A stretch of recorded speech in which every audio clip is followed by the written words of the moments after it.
More than 500,000 people each year have their lives touched by a member of the Baylor healthcare family. To understand where Baylor is today, we must take a look at Baylor's past. This is the story of people who brought major changes to healthcare by first bringing it to a small city with big ambitions. The practice of medicine at the beginning of the 20th century was somewhat primitive. Now, ladies and gentlemen, I have here a very valuable remedy. It cures headaches, constipation, and marital problems. Yes, my dear married women, feed your husband this wonderful solution and get the truth. Take care. An overdose will cause him to tell not only everything he has done, but everything he intends to do. This is science's latest discovery. In these early years, Dallas was a place where hospitals were crowded, unsanitary, and often deadly.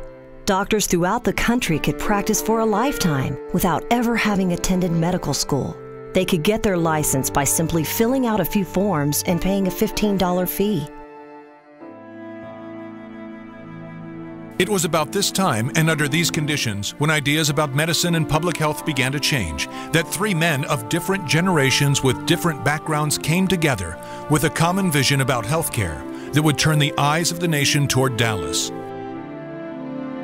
One was Charles McDaniel Rosser, the young, outspoken doctor who graduated from the medical college in Louisville, Kentucky. I have had many sleepless nights. I have seen people suffering from injuries that could have been treated if recognized quickly. Recently, a young schoolgirl got sick. A man who called himself a doctor treated her. When the neighbor lady said, "Doctor, this child has diphtheria. She ought to have antitoxin," he scoffed. When daylight came through the windows of that home, the curly-headed girl had died. The people of our growing city deserve better than this, and I was compelled to do my part, to bring this region a hospital that would serve Dallas and train our doctors and our nurses to bring humanity and care to the world. Another visionary was George Washington Truett, known to his peers as the persuasive preacher who understood that the message of the gospel must reach beyond the pulpit. Reverend Truett was the foremost preacher of his time, who knelt in World War I's muddied trenches to pray with dying men. The third man was Colonel C.C. Slaughter, the older philanthropic cattleman and a devout Baptist, who, as legend goes, was the very first baby born in the Republic of Texas. My brother was wealthy, but you know what made him special? He taught everyone in our family to give. That was C.C.'s real legacy. Someone once asked him why he gave his money away, and he answered, "I've prayed the Master to endow me with a hand to get and a heart to give." In the late spring of 1903, these three men would make history at the Oriental Hotel in Dallas. City leaders gathered to honor the work of the international medical celebrity from Vienna, Austria, Dr. Adolf Lorenz. Known as the Bloodless Surgeon, Dr. Lorenz made a special visit to Dallas at the invitation of Dr. Rosser. His brilliant and splendid work as a surgeon drew crowds and met every expectation. Hopeless cripples were cured, and the cause of medical science was advanced. What is success? Success is recognizing the will of God and trying to do it. At the hotel that night, the after-dinner speaker was the respected pastor of the First Baptist Church of Dallas, George W. Truett. With our magnificently growing city and our young though growing medical school, I dare raise this question. Is it not now time to begin the erection of a great humanitarian hospital, one to which men of all creeds and those of none may come with equal confidence? Truett, the man about whom it was said you can't say no to him, challenged the business and political leaders of Dallas to contribute. Colonel Slaughter was the first, and with his $50,000, the hospital that the city needed was on its way to becoming a reality.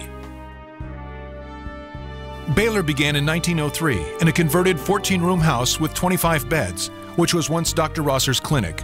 The new hospital was named the Texas Baptist Memorial Sanitarium.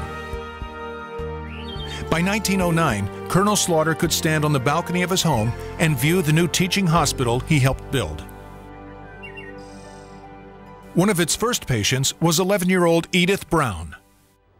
On my first afternoon there, I was sitting in the corridor when the hospital superintendent took the time to sit and talk with me for a while.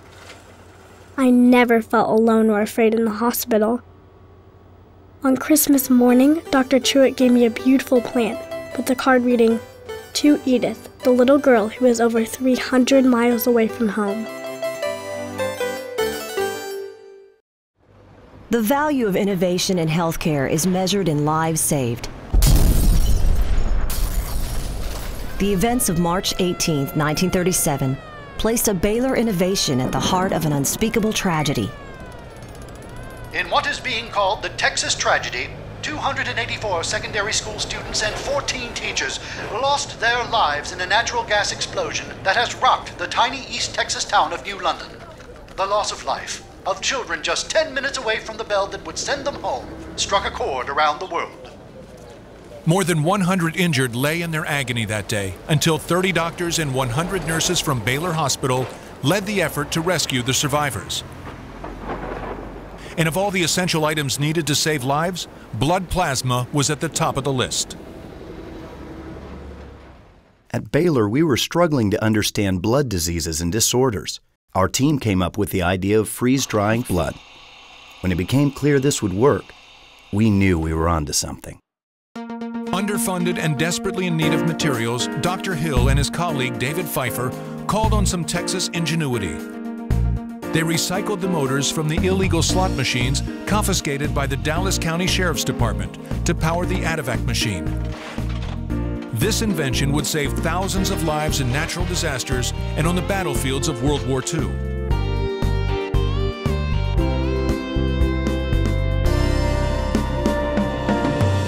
Following a philosophy that guided Rosser and Baylor from early on, the hospital released the technology as a free gift to science. It was also at Baylor in 1947 that the American Association of Blood Banks was founded.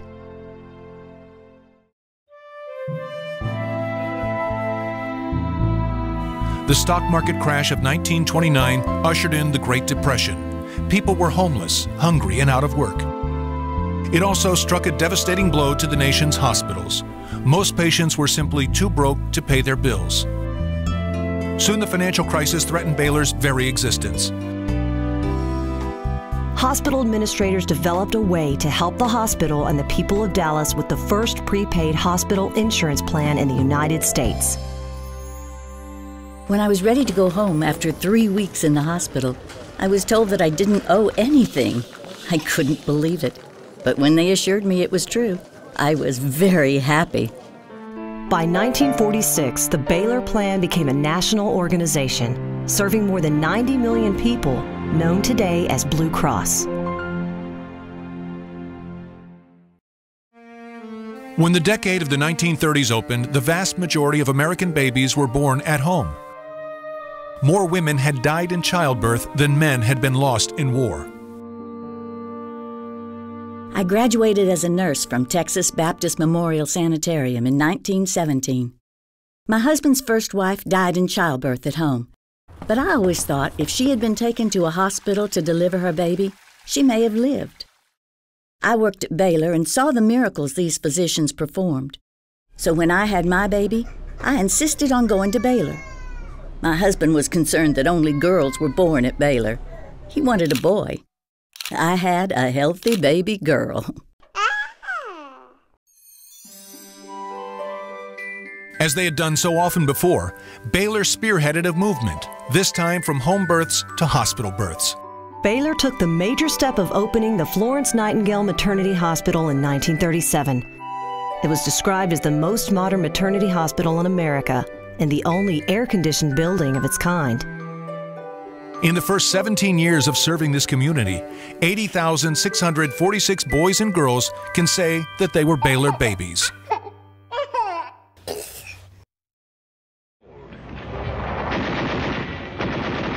The first afternoon we were on the front lines, I amputated the arms of 7 men. I was feeling really low afterwards. I went on rounds the next day, and all of the men were alive, free of fever, and had normal blood pressure. It was a blessing. They all lived.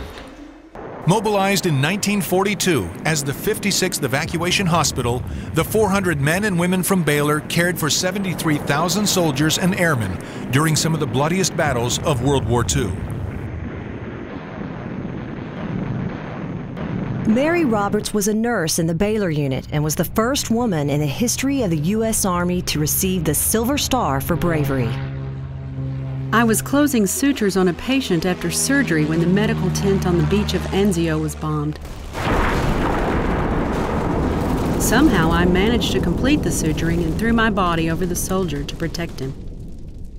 We all did what had to be done. We take pride in the great accomplishments of those who preceded us. Today, we carry on the tradition of exemplary patient care, medical education, research and community service for the young, the old, and the new arrivals. Our story continues to make a difference in people's lives.